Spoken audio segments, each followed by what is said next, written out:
15 de mayo de 2018, la empresa Kellogg's anunció el cese de sus operaciones en el país. La razón, las restricciones acabaron con su capacidad de producción. Entonces, Maduro repitió la única línea que se sabe de memoria en su guión de destrucción. Se la hemos entregado a los trabajadores y la empresa está produciendo. Y el propio gobernador de Aragua se metió en la fábrica de Kellogg's. Vamos a reactivar la planta en el día de hoy. 4 meses después, ¿qué sabemos de las azucaritas? Aunque circularon imágenes como esta, y la nueva cuenta de Twitter de la Kellogg's tomada solo informa de esto, cuenta la leyenda que algunos han visto en Aragua o en Carabobo algunas cajas de cereal que no han llegado a ningún otro estado. En Venezuela hay una sola verdad: empresa tomada, empresa arruinada.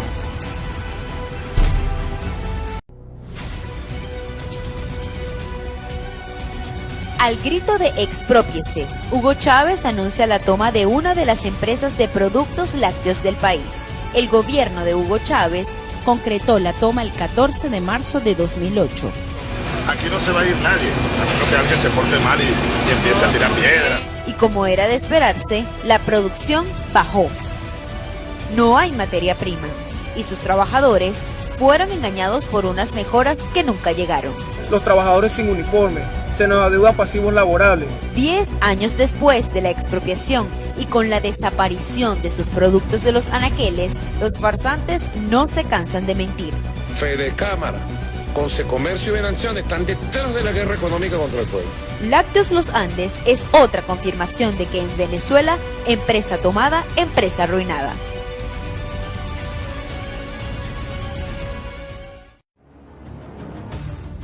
En Venezuela, los niños ya no nacen con la arepa bajo el brazo. El popular refrán quedó para el olvido cuando el régimen decidió que también sería productor del maíz para las arepas. En Venezuela, existen 27 plantas para la producción de harina con la que se hacen las arepas, y a punta de expropiaciones, el gobierno se hizo del control de 18 de esas 27 plantas, por lo que solo 9 son operadas por el sector privado. Entonces, si ellos tienen el doble de plantas que el sector privado, ¿cómo es que los farsantes aseguran que en Venezuela no hay harina de maíz por culpa de capitalismo, sabotaje, La guerra económica, guerra psicológica permanente? Lo que nunca te van a decir los farsantes es que todas las plantas de maíz del régimen producen a pérdida y que son ellos los únicos responsables de sacarle a los niños la arepa debajo del brazo. En conclusión, lo único que fabrica este régimen es hambre.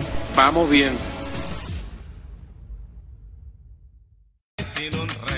Al sur de Maracaibo se ubica Termozulia, proyecto que supuestamente independizaría al Zulia de la energía generada en el Bajo Caroní. Y vaya que lograron emancipar al Zulia, devolviéndolo a la prehistoria de vivir sin luz. Si el gobierno no ayuda al pueblo zuliano. Fue un proyecto que supuestamente le costó al país $40.000 millones. Sí, supuestamente, porque según investigaciones, solo en la construcción de Termozulia 4 se detectó un sobreprecio de 48%. Pero los farsantes han demostrado poca creatividad para poder justificarse. Comenzaron de nuevo los sabotajes. La única verdad es que compraron equipos usados y Termozulia opera hoy a 25% de su capacidad. Así que la próxima vez que te vengan con la excusa del saboteo, recuérdale a los farsantes que ellos son los culpables de someter al primer estado del país a vivir sin luz. Acabaron con la plata. 17 de enero de 2010, Hugo Chávez anuncia la expropiación forzosa de la cadena de automercados Éxito y Cada a nivel nacional. La cadena Éxito pasa a ser de la República. La toma de supermercados Cada se concretó en junio de 2010 luego de un acuerdo que le costó a los venezolanos $600 millones. Un mes después nació Abastos Bicentenario. El pueblo venezolano cada día se alimentará más. Con estas nuevas adquisiciones, el régimen se apoderó de gran parte de la producción, importación y distribución de alimentos, para desgracia de los venezolanos. A veces hasta lloro porque mi hija se para en la mañana y me dice: mamá, que vamos a desayunar y no tenemos nada que darle a nuestros hijos. Bastaron solo 8 años para que desapareciera, y así los venezolanos se quedaron sin bicentenario y sin comida. Los farsantes insistirán en que la escasez de alimentos por la que tú hoy tienes que hacer cola es culpa de la guerra económica, pero aquí la única verdad es que Abastos Bicentenario se pudrió.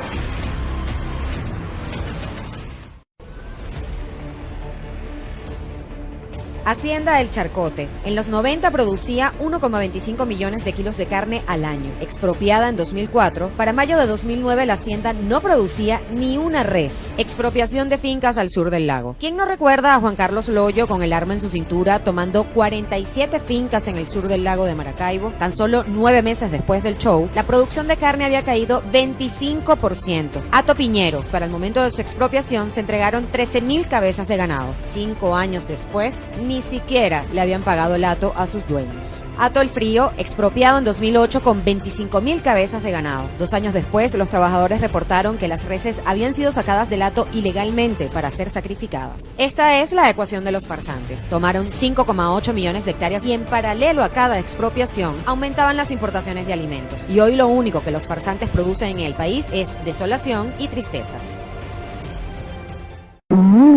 Ya están sonando.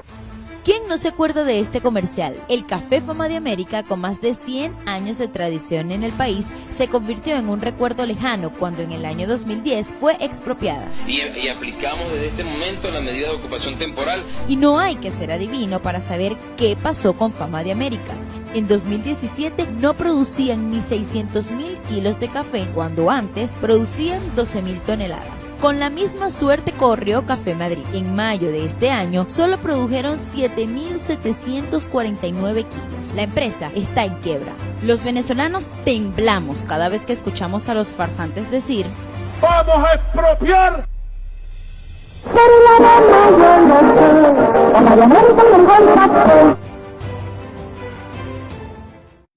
Año 2009. El gobierno de Hugo Chávez anunció que Venezuela contaría con una línea de ferries que cubriría la ruta La Guaira-Margarita. Para ello, había adquirido el ferry HSS Discovery. Llegó al puerto de Guanta en octubre de 2009. 2 meses después, fue anclado en La Guaira. Pero pasó el 2011 y el barco no había logrado su primer viaje, pues resulta que el ferry más veloz, el más grande, que le costó al país 55 millones de dólares, no estaba hecho para atracar en puertos venezolanos. Entonces los farsantes hicieron lo de siempre: estafar a los venezolanos. Medios de comunicación reseñaron que la nave se usaba de manera regular para fiestas privadas de amigos de la revolución. En marzo de 2012 apareció en Curazao, donde fue retenido por supuestamente contrabandear combustible. Y es así como llegó a su final el buque que nunca zarpó. Pasó varios años en Curazao, hasta que, según información extraoficial, en 2015 fue trasladado a Turquía para ser desmantelado. Esta es la historia que demuestra que los farsantes son peores que el salitre. Todo lo que tocan lo destruyen. El top de expropiaciones que acabaron con el azúcar en el país.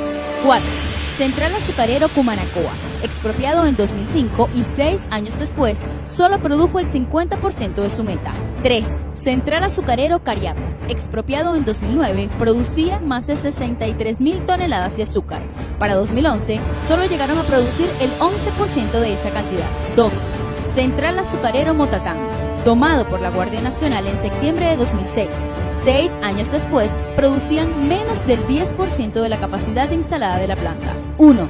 El caso más emblemático es el famoso Complejo Agroindustrial Azucarero Ezequiel Zamora. Procesaría el 20% de la demanda de azúcar en el país y a duras penas arrancó en 2011. Hoy está prácticamente en ruinas. Así fue como Venezuela pasó de ser un país dulcito al amargo de los farsantes que hoy apenas producen el 28% de la demanda del país. Guía rápida para entender por qué en Venezuela no hay leche. Vamos desde el comienzo. Cuando en el año 2001 entró en vigencia la ley de tierras, se inició el proceso de expropiaciones en Venezuela. Hatos y haciendas productores de leche fueron tomados. No alcanzarían los capítulos de esta serie para demostrar con ejemplos cómo cada expropiación se tradujo en escasez y desabastecimiento. Un caso emblemático es el de la Hacienda Bolívar. Tomada en el año 2010, producía 5.000 litros de leche y así se encuentra hoy. Escasamente se producirán unos 400 litros de leche. La destrucción de los farsantes es tal que hoy hay niños venezolanos que ni siquiera han probado la leche en su país. O sea, tu niño nunca probó la leche. No, la probó aquí. Pero los farsantes creen que pueden seguir engañando a los venezolanos, que desde las colas para comprar comida se preguntan: ¿dónde están las empresas del Estado que expropiaron y las mercancías de ellos no están? Así es, y aunque muchos venezolanos ya no les creen, este video es para aquellos que todavía confían en que con los farsantes podrán conseguir al menos un vasito de leche. Año 2008. Los farsantes venían rondando a las cementeras Holcim, Lafarge y Cemex. Que no se llegó a un acuerdo con Cemex, le dije, bueno, tomemos las plantas, pues. Y así fue. Uno de estos farsantes, que hoy pretende pasar agachado como responsable de la destrucción del país, hizo el mandado. Se fueron a medianoche a la planta de Cemex en Anzoátegui. Esperaron a que el reloj marcara las 12 de la medianoche. Y se acabó Cemex. La toma de Cemex le costó a los venezolanos 750 del 90% de la producción en el país, y ya para 2015 se produjo 41% menos cemento que en 2007. Y el cemento queda en manos de los ladrones. Los farsantes que amenazaron, tomaron y destruyeron ahora son los jefes de la mafia que decide cómo, a quién y a cuánto se vende el saco de cemento en el país. Esta es la triste historia de 3 empresas que fueron pulverizadas como el cemento. Año 2015. El entonces vicepresidente Jorge Arriaza presentó el nuevo precio controlado de los huevos. Nadie en este país puede vender el cartón de huevos a más de 420 bolívares. Y una vez que Arriaza anunció la regulación, la producción avícola se fue al piso. Las gallinas ponedoras empezaron a morir de hambre. Los precios aumentaron 28.000% y se desaparecieron los huevos. En 2015 se producían más de 5.600 millones de huevos, pero la producción hasta enero de 2018 ya había caído 75%. Los 420 bolívares fuertes se han convertido en 12 y hasta 20 millones de bolívares de los de antes, porque los farsantes no se cansan de repetir la fórmula fracasada: control de precios, escasez, hiperinflación. A los farsantes no les importa si tú consigues o puedes pagar los huevos. Nada más Maduro tiene para sí mismo 152 gallinas con las que hace sus propios cartones. Si Silvia y yo lo hacemos, ¿por qué no lo podemos hacer todo, verdad, Silvia? Este es un breve recuento de las primeras piedras con las que los farsantes han hecho tropezar a todo un pueblo. La construcción del tercer puente sobre el río Orinoco trae el desarrollo social y económico al sur de Venezuela. Esta obra se inicia con la colocación de la piedra fundacional en el marco del anuncio de la revolución petroquímica efectuada por el presidente Hugo Chávez Fría. El aeropuerto internacional tiene que sembrarse aquí para contribuir poderosamente al desarrollo integral. 19 de noviembre de 2006 fue colocada esta piedra fundacional en una transmisión con el presidente Chávez. Ahí está la piedra y el monte, que es nuevo. Tropecé de nuevo con la misma piedra.